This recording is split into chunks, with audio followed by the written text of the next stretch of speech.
Aquí comienza Mundo en Clave. Una mirada diferente sobre el escenario internacional, con Hugo Gulman y Larry Levy. Todos los sábados a las 20 en Radio con Vos.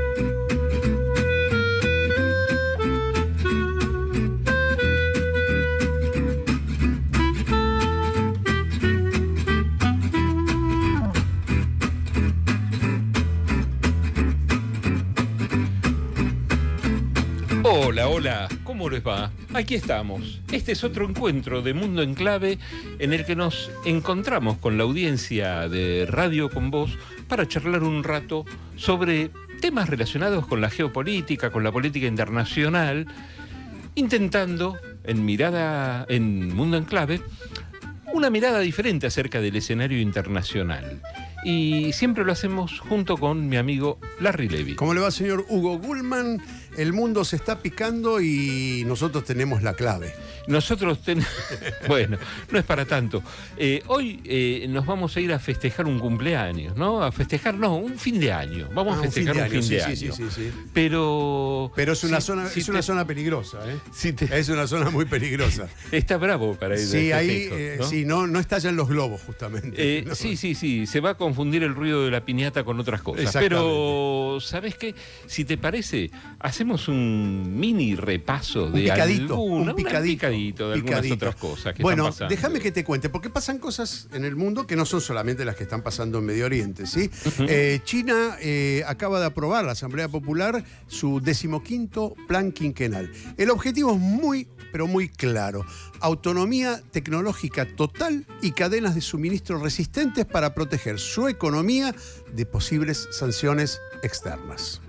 Y sin salir de China, es muy raro esto, porque sin salir de China nos vamos a África. Así que, no sé, es raro lo que está pasando en el mundo. Pekín elimina los aranceles para 53 países africanos. A partir de mayo, todos los productos entrarán a China sin impuestos, consolidando a China como el socio dominante en la región. Quédate en África, no te vayas. No me voy, no te vayas. Yo estoy acá. Zimbabue prohíbe exportar litio sin procesar. Importante. El gobierno busca que las empresas refinen el mineral dentro del país para retener el valor agregado del componente clave de las baterías. Uh-huh, bien. Y de ahí vamos para Europa. Emmanuel Macron propone integrar el arsenal nuclear francés en una estrategia común europea. Un paso histórico para reducir la dependencia militar de potencias externas. Así se percibe la oferta francesa. Uh-huh. Bueno, y ocurren cosas también en América Latina. En Venezuela, por ejemplo, que para lograr aliviar su situación gracias a la crisis energética global, puede hacerlo porque Caracas logró nuevas licencias que permiten exportar fertilizantes a cambio de obtener recursos para invertir en su hoy vulnerable red eléctrica. Bien, y cerramos este picadito de información con la crisis en Perú, donde una nueva tempestad política se produjo tras la destitución del presidente interino José Geri. La incertidumbre vuelve a golpear la estabilidad institucional del país andino. No me subas la música todavía porque tengo una más para darte. ¿Tenés una más? Vamos, sí, hoy sábado, en este momento, se está desarrollando en Bogotá, Colombia, con la presencia de Lula, el foro de la CELAC con África y con Petro como anfitrión. Si bien no hay cuestiones digamos, resolutivas, es muy bueno que este génesis de acuerdo sur-sur vaya preparándose porque el mundo no viene fácil.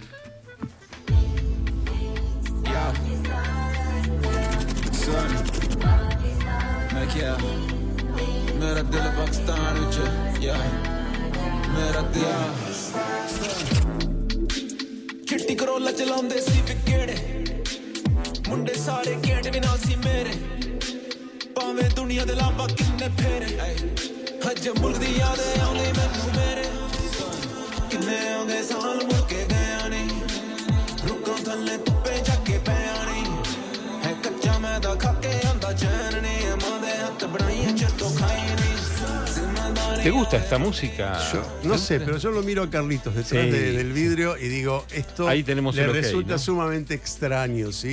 ¿Está aprobado, Carlitos? ¿Eh? Sí, Carlitos, traes estas cosas y le encanta.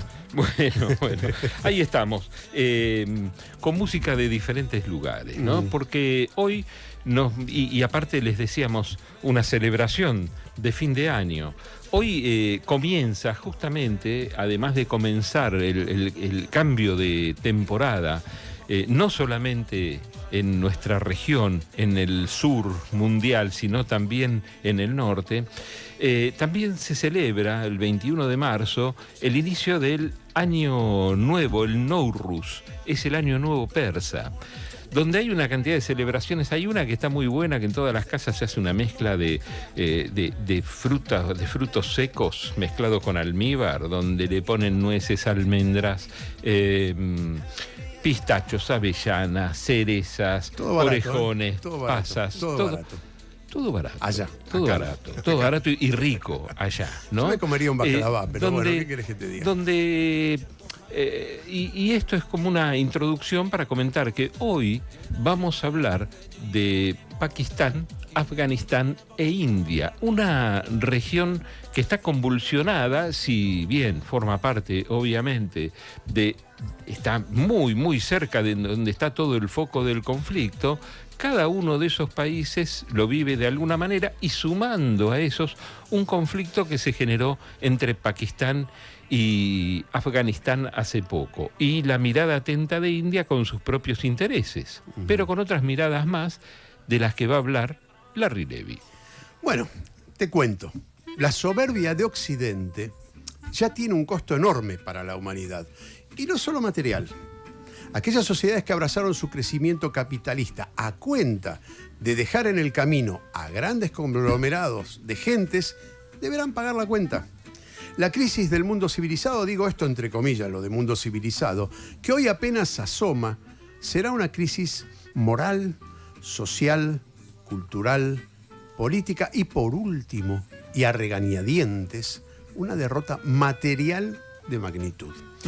El juego de alianzas, rivalidades y silencios cómplices solo nos asegura una victoria pírrica que inundará las calles de sangre quizás. Y ese Occidente que malversa la convivencia, insiste en resolver sus propias diferencias en territorios ajenos con la necedad de quienes piensan que es allí donde se dirime la historia. Hoy somos protagonistas y a la vez testigos de una crisis fabricada, una tragedia cuya solución ni siquiera asoma como hipótesis y hasta nos empuja al borde de la extinción. A pesar de este aroma de fatalidad inevitable, hay lugar, poco, pero hay lugar, para una dosis de optimismo. A lo mejor si ensayamos algún sendero de pensamiento que cambie el eje de nuestro presente. Y se me ocurrió pensar en la cosmogonía aymara, que sostiene que el pasado es o está ante nuestros ojos, mientras que el futuro está a nuestras espaldas, porque es desconocido. El tema de hoy no escapa a esa compleja trama que aún se sostiene en accionar en nombre de los buenos, eliminando a los malos, con el riesgo de perder. Hoy nos vamos a Asia, donde la dimensión del tiempo es politeísta.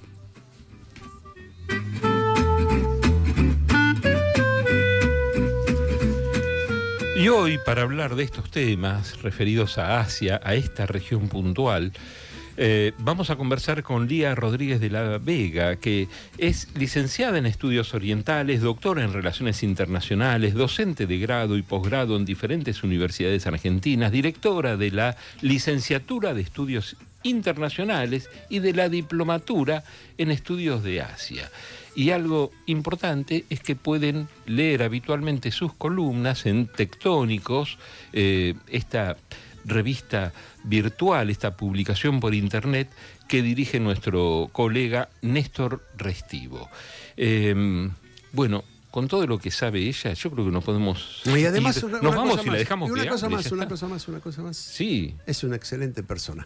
Bien. Nos viene asesorando, porque nos viene asesorando, gracias Lía por estar acá con nosotros en Radio Con Vos, en Mundo en Clave, porque hemos tenido charlas fuera de aire y de asesoramiento, de cómo ir encarando las cosas, y este tema que vamos a tratar hoy, a pesar de que ella siempre habla de la India, que es más o menos su especialidad y su amor digo, profesional, planteamos este tema como que tiene capilaridad con lo que está pasando en el resto del mundo. Y es importante tener como para pensar que lo que pasa allí no nace de hoy, no viene de hoy, y lo que está pasando en Medio Oriente menos aún, sino que viene como arrastre de desarrollos anteriores. Lo que estamos viendo hoy en Medio Oriente tiene decidida conexión con lo que está pasando en la India, en Pakistán, en Afganistán un poco menos, pero tiene que ver, y donde se cruzan etnias, religiones, culturas que son bastante lejanas a la nuestra y es difícil entenderlo, ¿no, Lía? Así es. Bueno, si tuviéramos que describir un panorama básico a los que no conocen y les interesa conocer, ¿qué es lo que pasa en la región? Bueno, lo que está pasando en la región, el conflicto que me ocupa particularmente hoy, es el conflicto entre Afganistán y Pakistán, que contrariamente a lo que podemos pensar, si bien estalla actualmente, viene registrando tensiones cada vez más en alza desde hace largo tiempo, ¿no?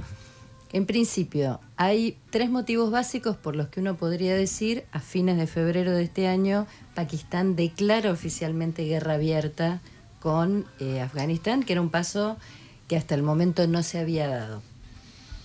Y tiene que ver, primero que nada, con que cuando se divide la India británica, en el 47 surge la Unión India, la India como la conocemos hoy, y un Pakistán occidental, el Pakistán que conocemos actualmente, un Pakistán oriental, que hoy conocemos como Bangladesh, que se libera o se separa de ese Pakistán occidental en 1971, ayudado por India. En ese momento, Afganistán, que ya existía y que había tenido distintos regímenes, etcétera, etcétera, tiene un problema con la frontera que dentro de la India británica y ellos se había fijado en 1893, que se conoce como línea Durán. En general, las líneas de frontera que dejaron los británicos suele llevar el nombre de aquellos que intervinieron en fijarlas. Que es donde se están concentrando hoy los problemas mayores, entre Pakistán y Afganistán. Exactamente. Entonces, ese es un primer motivo. Pero ese primer motivo es un primer motivo muy importante para que nosotros cobremos dimensión de cuán importante es. Cuando Pakistán ingresa a Naciones Unidas, el único país que se opone es Afganistán.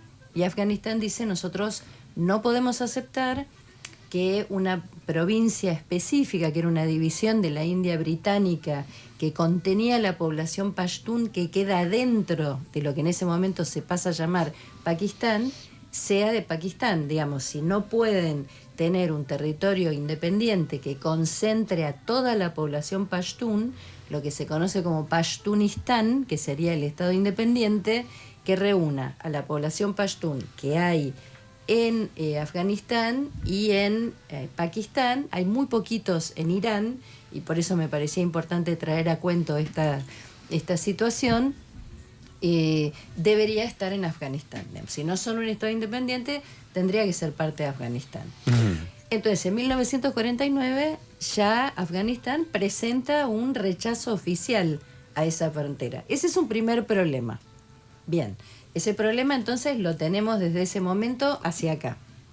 En segundo lugar, tenemos ahí una dificultad muy sensible, y es que por los distintos acontecimientos históricos, cómo se ha ido dando la historia, la entrada de la Unión Soviética en Afganistán, que es un lugar particular históricamente, del cual nadie, por grande y poderoso que haya sido, ha salido victorioso, a las pruebas me remito. Posteriormente va a estar en Estados Unidos, etcétera, etcétera. Que también tuvo un final Sí, de poco expulsión, feliz. claro, muy Exactamente, poco feliz. exactamente. Déjame que te haga aquí una pequeña pausa, porque es interesante, nos situaste en el tiempo, y Sí. me suena, dos cosas nombraste, ¿no? Es decir, la influencia de Inglaterra, que también Francia tuvo algo que ver también Así es. por esa zona, y 1949, la partición de Palestina en 1947. Digo, los ingleses, los británicos y los franceses dejaron a Oriente con divisiones imposibles, con convivencias imposibles, por no tener en cuenta, o porque a propósito lo hicieron, de eso te pregunto, etnias y culturas diferentes dentro de un mismo dentro de una misma geografía, dentro de los mismos límites, lo cual generó todo esto. Cachemira es un caso muy, muy particular También. de dejar, ¿no? Es decir, los musulmanes de un lado, bueno, y todo eso, ¿cómo lo ves vos? Es decir, ¿hay una intencionalidad de Occidente de dejar ese problema latente para poder seguir saqueando los bienes y recursos de esas zonas? A mí me resulta muy difícil pensar que no hubo alguien que pudiera avisorar a mediano plazo esto como un problema. No tengo una prueba evidente que me permita afirmar si efectivamente lo hicieron a propósito, pero es muy sintomático que esto no pase solo en esta frontera, ¿no? Yo me remito al problema de la frontera entre China e India, y tenemos otro ejemplo del cual no podemos salir, digamos. Y si nosotros pensamos que tanto China como India ya han sido centro del mundo, ya han sido grandes aportantes al PBI global en otro momento de la historia, no sería tan raro que alguien que mínimamente tuviera una visión de mediano plazo pudiese pensar en la conveniencia, muy entre comillas, de dejar instalados estos islotes de problemas, ¿no? Que a la larga demuestran ser muy eficaces si yo quiero generarle problemas a un Lo que pasa es que vos Estado. sos muy buena para pensarlo, muy bien intencionada, pero evidentemente la historia de los británicos y de los franceses se repite no solamente en Asia, también Sí, en sí, África, claro, ¿no? Entonces claro. tenemos ahí.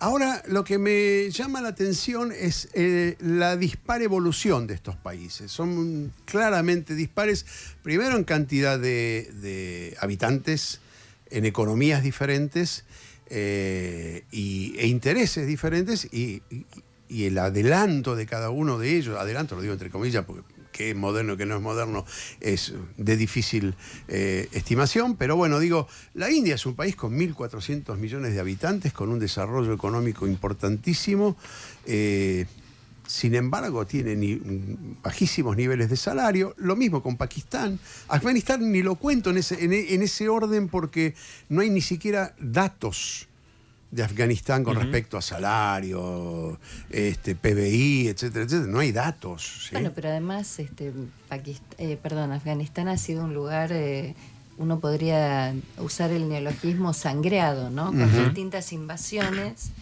que lo han ido destruyendo desde adentro, porque en el medio de todos esos invasores había siempre señores de la guerra que eran partidarios de unos o de otros. Y acá entra otra vez el tema de Pakistán en Afganistán, y es el apoyo de Pakistán a militantes islamistas en el momento de la invasión soviética, con acuerdo con Estados Unidos y Arabia Saudita. Pakistán estimula, entrena, capacita en su territorio a yihadistas, no solamente afganos, sino también de otras partes del mundo, para luchar en contra de lo que eran los regímenes locales en Afganistán, que estaban en absoluta connivencia con la Unión Soviética en su momento.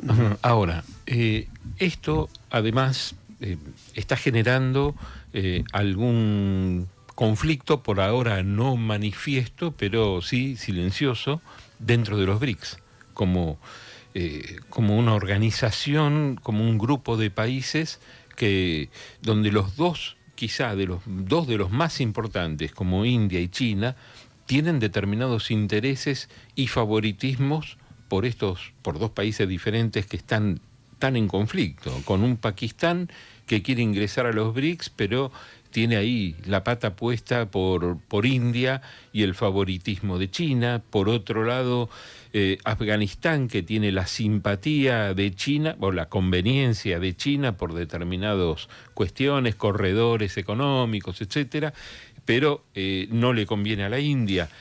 Entonces hay que ver ahí cómo lo estás viendo. Yo diría que tanto China como India avanzan en toda la región, ambos, y a todos les conviene, precisamente por el momento histórico en el que están, que es el retomar su centralidad en el mundo, claramente, estar en buenas relaciones. Y yo te diría que, de hecho, en octubre de 2025, y este fue uno de los problemas con Pakistán, Muktaki, que es el canciller, digamos, de los talibanes, fue de visita a la India porque están jugando la carta india. Ellos saben que necesitan apoyos fuertes, y entonces la India, que una vez que asume la segunda instancia de gobierno de los talibanes en el 2021, cuando se va a Estados Unidos, deja una misión técnica en lo que era anteriormente su embajada, decide reabrir su embajada, ¿verdad? India es, creo que, el quinto inversor mundial en Afganistán y el primero regional.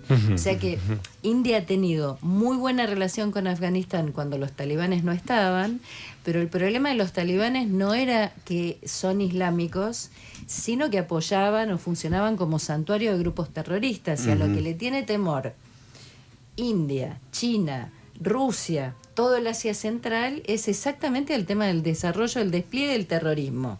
Por eso hay una suerte de acuerdo tácito. ¿Había chechenes también entrenando en Afganistán? Entiendo que de todo el mundo, no sé si específicamente chechenos, pero sé que han entrenado yihadistas de todo el mundo, lo cual, por supuesto, derivó en el establecimiento de grupos que van a terminar peleando en contra de Pakistán, y es lo que nos pasa el día de hoy, ¿no? Y terminan peleando en contra de alguno de los que entrenaron ellos mismos. Me estoy refiriendo a la dirección del Interservicio de Inteligencia. ¿Quiénes tienen poder para mediar en todo esto y contener las agresiones? Yo diría que, creo que es un interés de toda la región, porque Pakistán es parte de Asia del Sur y Afganistán es parte de Asia Central. Es el punto de articulación o de conexión entre esas dos Asias, ¿no? Asia del Sur y Asia Central. Entonces hay interesados grandes y poderosos de que esto no riegue más lejos, porque ya bastante tienen con el conflicto que hay en Medio Oriente. Sí. Es un problema enorme para todos. Más allá de que después uno puede empezar a mensurar qué capacidad de almacenamiento tiene cada uno, etcétera, etcétera, lo cierto es que la crisis de energía de Irán ya está golpeando en toda Asia del Sur, inclusive Pakistán ha cerrado las escuelas están en este momento operando a distancia, Sri Lanka, Nepal están deteniendo algunas industrias, etcétera, etcétera. Yo creo que capacidad de mediación tienen ambos, tanto India como China. Diría que Rusia también puede ser escuchado, pero creo que fundamentalmente lo que hay es un interés de que esas acciones, ese conflicto violento entre uno y otro se detenga, porque no beneficia a ninguno de los dos y mucho menos a todos los que están alrededor. Bueno, voy a retomar el tema de Hugo, que es los BRICS, ¿no? Los BRICS, que ya tuvimos un programa con Hugo Gobi aquí, que con eso abrimos la temporada.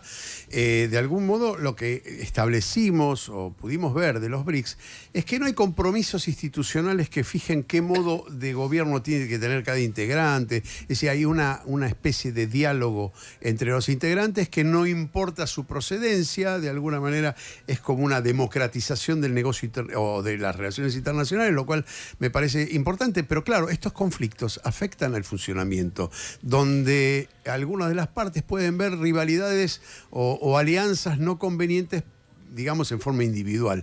¿Cómo se gestiona todo esto? ¿Cómo lo gestiona India?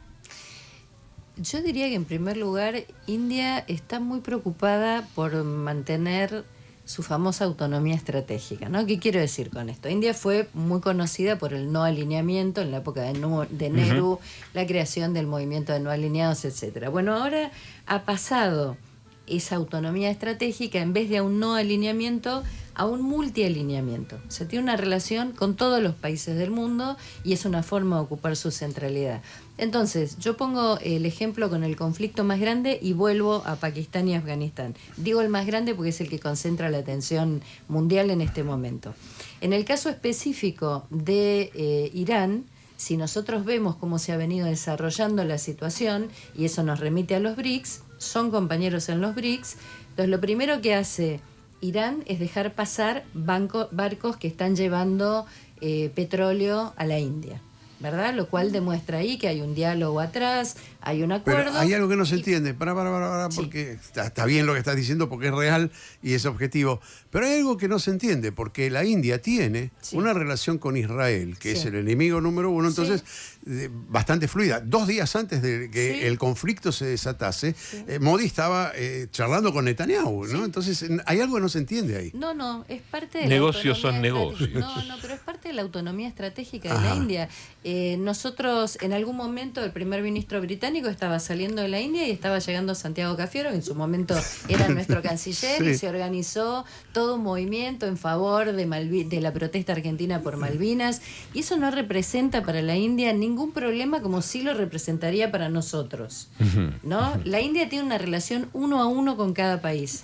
No está especulando, tiene una excelente relación con Israel, efectivamente, desde el 92, pero esa relación tiene un enorme contenido de tecnología de defensa que la India adquiere en Israel, exactamente, pero al mismo tiempo históricamente adhiere, y lo adhiere públicamente, a lo que es la solución de los 2 estados para la cuestión palestina, y recibe, distintos mandatarios palestinos, y eso nunca ha significado una suerte de problema, sí, para el que lo ve de afuera, que suena extraño para nuestra manera de construir. En nuestra la latitud política es exterior. totalmente extraño, ¿no? Ese tejido de alianzas No y es el caso de la contraofensivas. India. Vamos a ir a una pausa. Sí. Y enseguida seguimos. Me gustaría también pensar después, pero después de la pausa seguramente vamos a escuchar un poquito de música, vamos a hablar de algunos datos duros sobre la región, las comparativas que trae siempre Larry. Podríamos hablar un poquito de comidas también. Sí, ¿no? ¿por qué no? Sí, Bueno, esta ella hora. estuvo en la India varias veces, así que nos puede Así contar que algo de que vamos se a ver come. si probó algunas cosas que le voy a proponer. Carlitos, anotá, no solamente la música, sino hay comida también, Dale, vamos a la pausa. Enseguida volvemos con más Mundo en Clave en Radio con Vos. Este 24 de marzo, a 50 años del último golpe cívico-militar. Transmisión especial de Radio con Vos. Desde Art House, Bartolomé Mitre 434, a metros de Plaza de Mayo. De 8 a 17, venía a ver tus programas favoritos. Y a las 11, venía a ver el Super Pase en una cobertura especial para un día histórico. Hoy, más que nunca, decimos memoria, verdad y justicia. Nos vemos el 24. Seguimos con otra vuelta al Mundo en Clave. En Radio con Vos.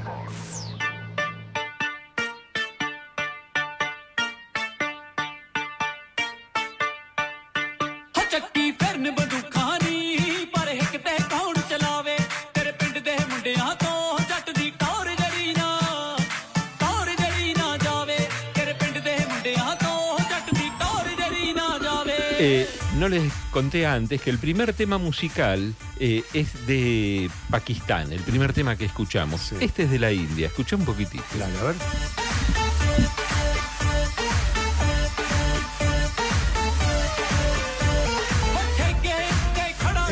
Yo siempre lo cuento, no es la primera vez que lo digo. Voy a volver a resaltar el trabajo de mi amigo y compañero y colega Hugo con respecto a la música. Siempre dije, y lo sostengo, y si lo hablamos con algún musicólogo en algún momento lo vamos a hablar, la India es la cuna de la música, porque ahí se nacieron... Y nació la microescala, es decir, nosotros estamos acostumbrados a do, re, mi, fa, sol, pero ellos tienen en el medio otra escala que nos es difícil y manejan a veces 2 ritmos diferentes en un mismo tema musical, lo cual es notable. Acá, subí un poquito, a ver. cosas muy árabes hay acá, A mí- o que conocemos como árabes. A mí esto me invita a comer un tali. No sé si querés. ¿Te gusta el tali? ¿Lo probaste? Me Es- gusta el tali, me gustan muchas cosas. Yo tengo gustos específicos, yo no como carne, entonces en general lo mío es el dal, que es una comida muy básica por ahí para una persona de origen indio. Es arroz con lentejas, unas lentejas un poquito más sustanciosas, pesadas en términos de salsa, Ajá. pero son muy ricas. Yo soy muy arrocera además, pero hay una variedad Pero vos venís del impresionante. norte acá, ¿cómo vas a hacer solamente arroz? Eh, El cabrito y esas cosas. Comía carne cuando llegué acá, pero eso quedó en el- el camino. Claro, el tali incluye dal, sabji, chutney, que equilibra 6 sabores según la tradición india. Lo que tiene, bueno, la gran cantidad de sabores, ¿no? De sabores y de especias. Son Así es. especialistas, son los reyes de las especias en la India, Y ¿no? hay unos picantes de temer. Bueno, Yo vengo del la, norte. pero eso es por la posición sí, a nivel del Ecuador. Todos ahí los que se sí. acercan al Ecuador, todos los países tienen picante. Hay que Ahí tener. llegó un mensaje de Nora de Avellaneda ¿Qué que dice? dice que le encanta la música que estamos pasando hasta ahora. Bueno, falta un tema, Nora, falta un tema que es de Afganistán, que a mí me encantó seleccionarlo, que dentro de un ratito lo vamos a pasar, ¿no? Las grandes discográficas de Afganistán. Larry, ¿tenés alguna yo cantidad quería- de datos duros, No, seguramente? En principio, un dato importante que fue mencionado de alguna manera, que es el poderío militar de los 3 países, ¿no? Estamos hablando de que India es el 4º país del mundo en potencia militar, tiene potencia nuclear, tiene tropas activas, tiene 1.400.000 soldados activos. En un país de 1.400 millones suena poco, pero supongo que deben tener una reserva muy grande. En el caso de Pakistán es el número 14 en el mundo, en el escalafón, digamos, en el ranking de ejército, también tiene potencia nuclear.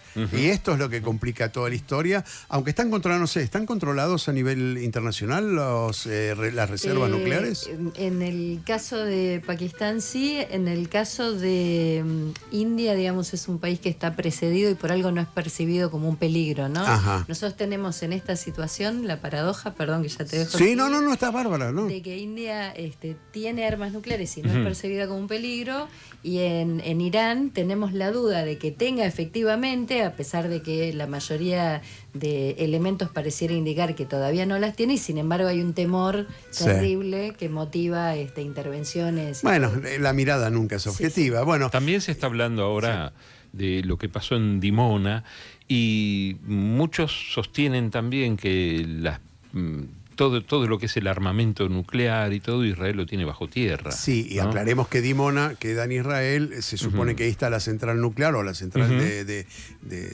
depósitos nuclear de las ojivas nucleares de Israel, pero estoy seguro que no están solamente ahí con el desarrollo del tiempo, porque aparte no tiene ningún tipo de control internacional. Israel se niega a firmar el convenio Claro. que le permitiría a la ONU, a la Hacer organización, de inspecciones. hacer inspecciones. Bueno, en el caso de Afganistán, que es el último que me queda, es el número 120. Es decir, no existe la milicia organizada tal como la concebimos, un ejército propio. Debe haber ejércitos, milicias Exacto. populares o no tan populares.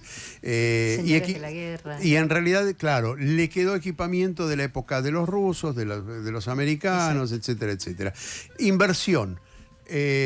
Aquí sí coincide la inversión que hace India en el presupuesto militar, es el cuarto del mundo también, es decir, coincide con su ubicación en el ranking. En cambio, la inversión de Pakistán es mayor, en forma proporcional, por supuesto, y lo ubica en el país número 12. Es 14 en cuanto a su ubicación en el ranking militar, pero en inversión es el número 12. Y de Afganistán no hay datos. Eso más o menos como para ubicarnos en el tema militar, ¿sí? Ahora, la pregunta que a mí, la capilaridad que hay con los demás conflictos en el Medio Oriente, y vos diciendo, pongamos la vista, pongamos el ojo en Asia. indica dos cosas contradictorias aparentemente, pero tiene que ver con el análisis que siempre hacemos de China, ¿no? Miremos hacia Asia, porque allí está el futuro. Vos ves que a pesar de todos estos conflictos, hay una perspectiva mejor de convivencia o de desarrollo que en Occidente hoy, viendo la decadencia de Europa, la decadencia de Estados Unidos. Yo diría que pareciera que en este momento hay en Asia más respuestas a las preguntas que tenemos a pesar de todo esto, y que en gran medida muchas de las cosas que suceden tienen que ver efectivamente con eso, ¿no?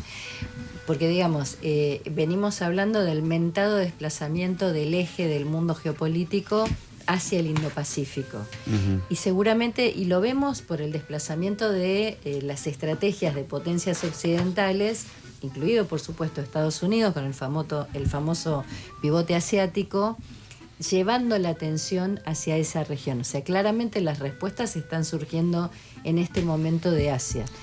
Sí, no, te iba a interrumpir porque estás diciendo algo que es sumamente importante y lo quiero relacionar con algo que venimos desarrollando poco a poco, o el pensamiento uno lo va formando, ¿no? Los modos de producción, la vocación por lo social y el modo de producción. ¿Crees que ahí esas respuestas de las que vos hablás, en las que vamos a encontrar como forma de salir de la crisis del capitalismo? Yo no sé si es tan claro. La sensación que tengo yo, la primera sensación, tratando de razonar lo que está pasando, estando todos adentro del proceso, es que hay un punto de nueva transformación del proceso de globalización que está definiendo una trayectoria del hacia dónde, que todavía no está tan claro, pero que sí está claro que va en dirección de Asia, ¿no? Que ahí están las respuestas. Tomando algo de lo que vos decís de tu pregunta, sin poder ofrecerte una respuesta absoluta, te diría que no es un detalle menor esta actuación que tienen distintos integrantes de los BRICS frente a esta crisis global. El hecho de que no salgan a invertir sus recursos militares no quiere decir que no estén invirtiendo otros recursos para desescalar esta, valga la redundancia, escalada militar. No, pero está bueno, desescalar. Es decir, sos muy puntual en eso y muy taxativa. Pero es que creo que este escalamiento que se ha dado ni siquiera es un negocio para quienes han iniciado el bombardeo. No se me ocurre pensar en lo que hablábamos antes de entrar al aire, la demencia de los líderes. Claro. Bueno, pero lo dejamos ahí. Estaba pensando, podríamos hacer, no sé, varios programas enteros pensando en las curiosidades que tiene cada uno de estos países, donde, por ejemplo, Pakistán, para contar algo muy, muy breve, es el mayor fabricante de pelotas de fútbol hechas a mano, más del 70% de las pelotas de fútbol hechas a mano. De Afganistán, yo creo que esto es como algo que a muchos va a sorprender, porque la poesía forma una parte fundamental de la vida en muchas de las ciudades afganas, ¿no? Donde hay noches de poesía, inclusive en los mercados populares, ¿no? Nos parece tan alejado de lo que llega como información desde Occidente. Y finalmente, si uno piensa en la India, por ejemplo, bueno, son los inventores del ajedrez, los inventores del yoga, les podría decir infinidad de cosas más, son los inventores del shampoo, y tienen en este momento la mayor industria cinematográfica, que es Bollywood, en Mumbai, donde producen más películas que Hollywood. Y esto me lleva de alguna manera a pensar y a preguntarle a Lía Rodríguez de la Vega, en Estados Unidos, ¿cómo observa Estados Unidos todo esto que está pasando en esta región que estamos abordando hoy? Bueno, tal vez es interesante la pregunta porque Estados Unidos ha tenido tradicionalmente como aliado en la región a Pakistán, ¿no? Entonces, en la década del 90 al final, creo que fue en 1998, donde también había, curiosamente, un primer ministro del BJP, que es el partido actual del Congreso, el Partido del Pueblo de la India, el mismo partido que Modi, que no es el que habitualmente ha gobernado a lo largo de la historia y que representa un perfil particular, como ya todos sabemos. Atal Bihari Vajpayee, gran político reconocido transversalmente en la India, lleva adelante una prueba nuclear. Esa prueba nuclear llama la atención del mundo, también de Estados Unidos, y por supuesto lo primero que llega es una suerte de condena internacional, y él escribe una suerte de carta pública, si yo no recuerdo mal, en el Times, diciendo que en realidad India con esa prueba nuclear está respondiendo a 2 peligros percibidos en su región, que son, digamos, los países que son depositarios de estrategias de conflicto, de hipótesis, de conflicto, que son Pakistán y China. Y a partir de ese momento, Clinton y posteriormente Bush modifican completamente su relación con la India, con una India que ya venía desarrollando cada vez más. Ya India a inicios de la década del 90 del siglo XX había iniciado una apertura de mercado muy importante, superando su tasa de crecimiento histórica, que era muy chiquitita, que estaba entre 3 y 4% y no más, inclusive se conocía como la tasa de crecimiento hindú.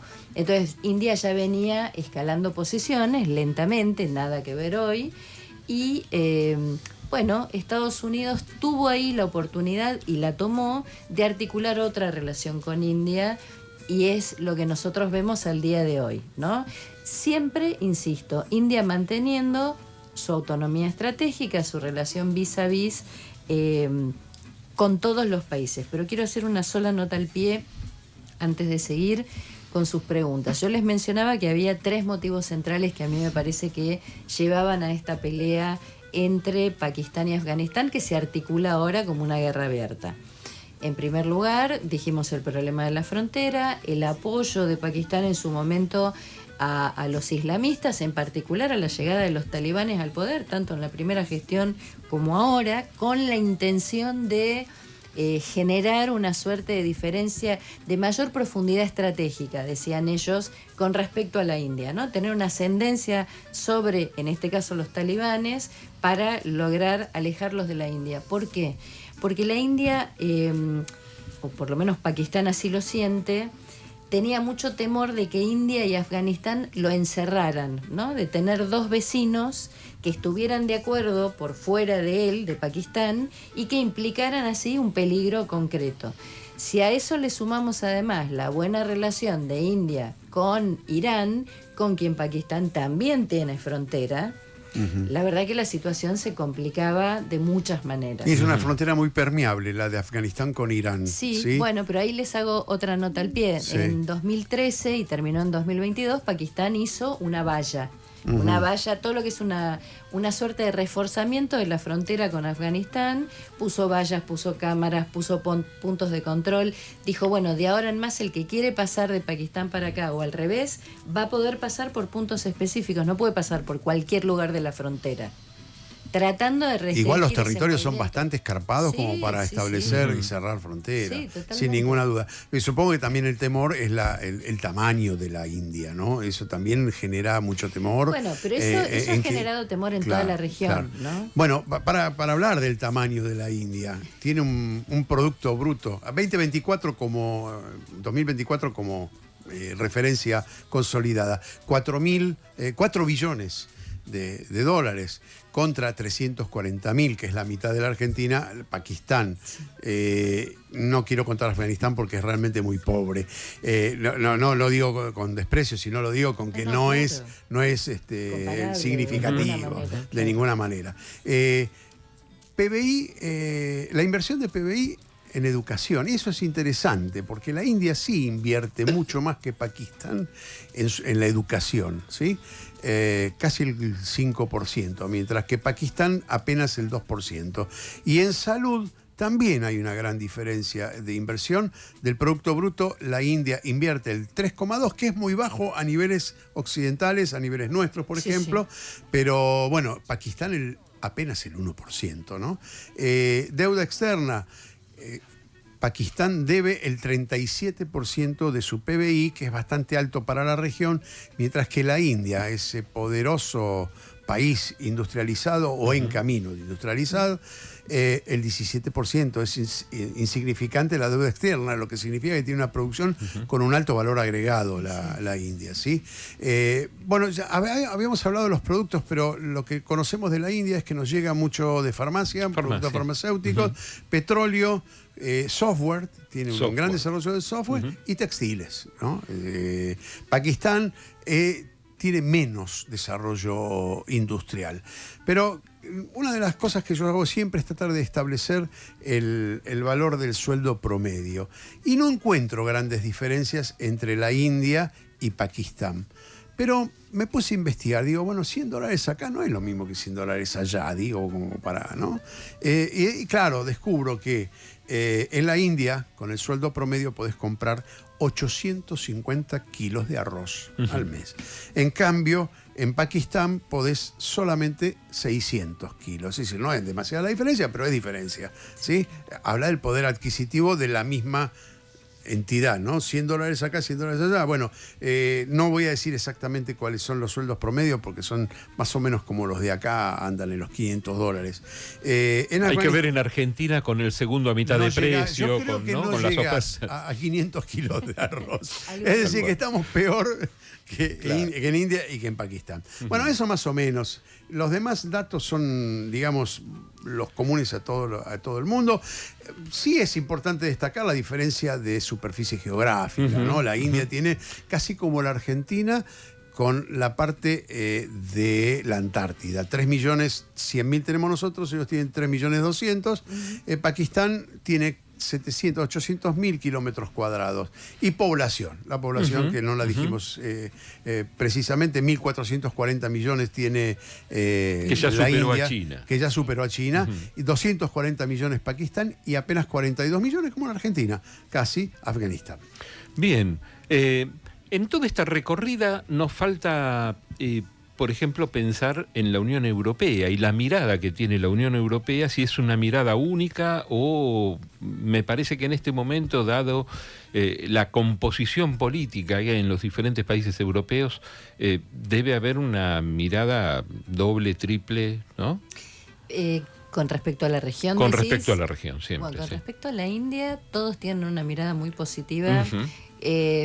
A ver, porque India tiene una ventaja sobre China, y es que China, por ser la competencia estratégica más importante de Estados Unidos, tiene una contranarrativa que es terrible, ¿no? China es percibida en los medios, lo podemos ver con mucha claridad, en los medios de todo el mundo occidental, entre comillas, si es que eso tiene todavía algún contenido familiar para todos en que podamos ponernos de acuerdo, ¿no? Entonces, India, por el contrario, tiene una narrativa a favor, con una gran dosis de exotismo, si vos querés. India ha proyectado figuras como Gandhi, que son íconos de la moral global. Entonces, tiene una serie de cosas a favor que a veces, en esa dosis de exotismo, hace un contraste muy fuerte entre la visión exotista muy asociada a lo tradicional, por ejemplo, la imagen del fakir, que a veces tapa la imagen de la India como el primer país que llega a la cara oscura de la luna, ¿no? Pero todas esas cosas pasan al mismo tiempo, y en realidad entonces India debería, para mi visión, en su proyección de política exterior, intentar trabajar en ayudar a que esa otra narrativa también llegue. China, en cambio, está empeñada en cosas que le han pasado antes, en algún momento, y que también pasó con Japón, esto del peligro amarillo. Bueno, China tiene que enfrentar toda esa narrativa. Que se suma a la rusofobia y a la islamofobia. Exactamente. Porque la población india en Inglaterra, por ejemplo, no es tan resistida como la población musulmana, como la población rusa o la rusofobia. Digo, tienen una mirada muy diferente, y hay una especie de condescendencia con... Sí, pero lo que pasa es que la India tiene además la ventaja, al haber sido una colonia británica, de tener un inglés como lengua académica. Entonces, mucha de la gente que migra tiene ya ese inglés adquirido, a diferencia de otros migrantes.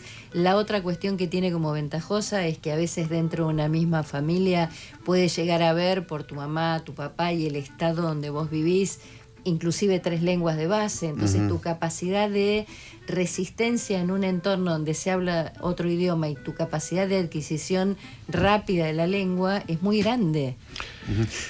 Hugo, no, nos falta un tema musical, no quiero discriminar a Afganistán. No, favor, por supuesto, por eso, porque ya musicalmente viajamos por Pakistán, viajamos por la India, pero veamos lo que está, como se decía en otra época, sonando en las bateas de Afganistán. Los sometemos a la prueba de Carlitos, dale.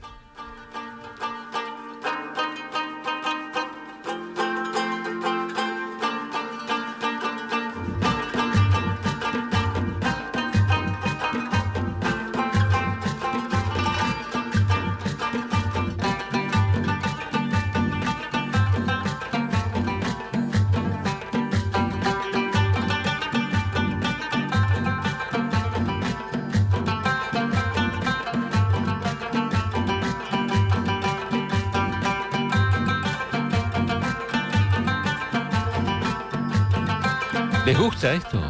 Es interesantísimo. Está bueno, ¿no? Tiene reminiscencias. Hay un instrumento ahí que es de cuerdas. Creo que también en Afganistán es plano, triangular o casi o paralelepípedo. Hay que tener mucha experiencia para ejecutarlo y lo ejecutas con uñeras de metal porque si no son cuerdas bastante duras. Pero hay que tener esa cosa que viene del alma, que no lo tiene cualquiera. Yo elijo, pero el que sabe es Larry. No, por esos instrumentos. Yo lo aprendí porque tuve un amigo que tocaba música oriental árabe y me enseñó todas las variantes. Lo que pasa es que los 3 países son países muy caracterizados por grandes músicos. O sea, las tradiciones de estos países, tanto Afganistán como Pakistán como India, que tienen una enormísima cantidad de cosas en común, a pesar de los conflictos y de las peleas, se caracterizan por tener portadores de arte que continúan tradiciones de siglos. Hay grandes músicos. Lía, vos sabés que siempre cuando pensamos en los diferentes programas que producimos, lo pensamos en gran parte en función, digamos, ¿para qué sirve conocer todo esto? Sirve para conocer el mundo, pero sirve también para saber dónde está ubicado Argentina, que es nuestro país, cómo vivimos, qué pasa con Argentina en relación a todo esto que estamos hablando, ¿no? Un poco de eso se trata pensar este programa de geopolítica. Y pensaba, ¿cómo juega Argentina en todo esto? ¿Qué importancia se le da? Hay un vínculo, obviamente, el tema de vacunas y el tema textil y otros temas más que nos ha vinculado históricamente con la India. ¿Nos vinculamos con los otros países? ¿Le importamos a los otros países? En general, los dos que sostienen con más certeza intercambios, porque son más grandes, porque tienen un volumen de economía mayor, etcétera, y porque tienen una larga tradición de relación con nosotros, son tanto India como Pakistán. En el caso de Afganistán está más lesionado internacionalmente. En este momento lo que no tiene es un reconocimiento de distintos países respecto del gobierno de los talibanes en esta segunda gestión, pero yo creo que no es tanto por el califato, sino de vuelta por cómo sale Estados Unidos, por la inconveniencia. ¿Decís demonización también del régimen? Yo creo que sí, en gran medida. Hay un congelamiento de sus activos en el exterior y el resto del planeta ha ido naturalizando distintas cosas que a mí me parecen muy terribles. Países que cuando tienen un problema con algún personaje se ocupan de hacerlo asesinar en otro país y salen públicamente a hacer una conferencia para contarnos esto o lo informan oficialmente. Y por otro lado, esta congelación de activos, ¿no? O este congelamiento, si ustedes quieren, de activos. Y digo, a tal punto que esto fue una discusión hace poco en la Unión Europea con respecto a los fondos rusos y la inconveniencia de no usar esos fondos rusos, pues eso después da lugar a acciones legales, etcétera. Entonces digo, me parece que hay sobre los talibanes en particular una serie de narrativas, no quiero ser ingenua, por supuesto que responden a los apoyos que los talibanes históricamente han dado a grupos terroristas. Y pongo el caso de Pakistán, que en este momento está siendo atacado por el TTP, cuyo dirigente más importante y sus cuadros que lo acompañan están refugiados en Afganistán. No es que una cosa va completamente fuera de lugar con la otra. Pero aún así me parece que la demonización absoluta no es el camino para que la situación en Afganistán mejore, si es que tenemos intención de que mejore. Y la India y China y Rusia han entendido eso con mucha claridad. Larry, antes de irnos, no sé si tenés alguna acotación o alguna pregunta de respuesta muy breve. Un cierre del día pensando en que, tenemos un desentendimiento natural con Oriente, ¿no? Ya esto lo dijo alguien que no merecía mi amor, mi estima, que era Shimon Peres, pero que dijo con mucha certeza de que Occidente no entiende el idioma, el lenguaje, dijo en realidad, no el idioma, el lenguaje de Oriente. Uh-huh. Y que eso producía una desconexión muy fuerte y la imposibilidad de dialogar. Uh-huh. Si bien lo decía en relación a la solución del conflicto con los palestinos, también incluía todo esto que Lía nos describe. Uh-huh. Ahora yo tengo una pregunta que tiene que ver, y tenemos muy poquito tiempo. Los servicios de inteligencia, no los espías, los servicios de inteligencia, los que hacen inteligencia en serio, que están mirando en la evolución económica, en la evolución política en función de los recursos, del avance. ¿Cómo ven a esta región? Algo dijiste, ¿no? Empiezan a mirarlo desde otro ángulo. Sí, yo de todas maneras creo que aún pesa un enorme desconocimiento de nuestra parte, ¿no? Y me parece que tenemos la obligación, ya que representan una oportunidad económica tan enorme para nosotros, de entender que cualquier oportunidad económica necesita potenciarse con conocimiento de cultura. No solo la cultura de negocios, sino la cultura en general. Para perder los miedos, para tener más certeza en todo lo que se hace, etcétera, etcétera. O sea, me parece que es una deuda que tenemos. Pero no quisiera dejar de agregar una cosa, si ustedes me permiten. Brevísima. Problema que hay con la población pashtuna, no por la población en sí, sino por esta dinámica que yo les explicaba, que tiene que ver con poblaciones pashtunes en Afganistán y en Pakistán que quieren juntarse de alguna manera, se reproduce con otros grupos, como la población balochi, que también encuentra algunos balochis en Irán, pero fundamentalmente lo que me parecía importante es que estos conflictos empiezan a crecer. ¿Por qué? Bueno, porque nosotros hace poco hemos tenido el anuncio del acuerdo que han hecho Arabia Saudita y Pakistán de defenderse, es decir, si hay uno de ellos que es atacado, el otro viene en su defensa, y Pakistán es un país con armas nucleares. Bueno, la India está avanzando en un acuerdo de defensa, ha firmado un primer memorando de entendimiento de defensa con Emiratos Árabes Unidos. No digo que vayan a llegar al mismo lugar, pero digo, en una época donde esta cuestión de las mini alianzas... Se nos va el programa, lamentablemente se nos va. Esto empieza a escalar, me parece que hay que tener mucho cuidado y observar todos estos elementos al mismo tiempo, porque Irán está muy cerca de todo esto que estamos narrando. Queda para como escribió algún político, no de raza, se viene un segundo tiempo, ¿no?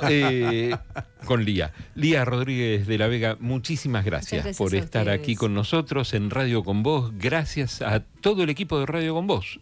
A los dos Carlos. Los dos Carlos, Rodríguez y Morillo, a toda la gente de Radio Con Vos que nos dio cobijo por esta hora y a proponerles un nuevo encuentro el sábado que viene a las 20 en Radio Con Vos. Larry, otros 7 días menos una hora y acá estamos. Dale, gracias, Carlito. Hasta acá, una pieza más del rompecabezas global.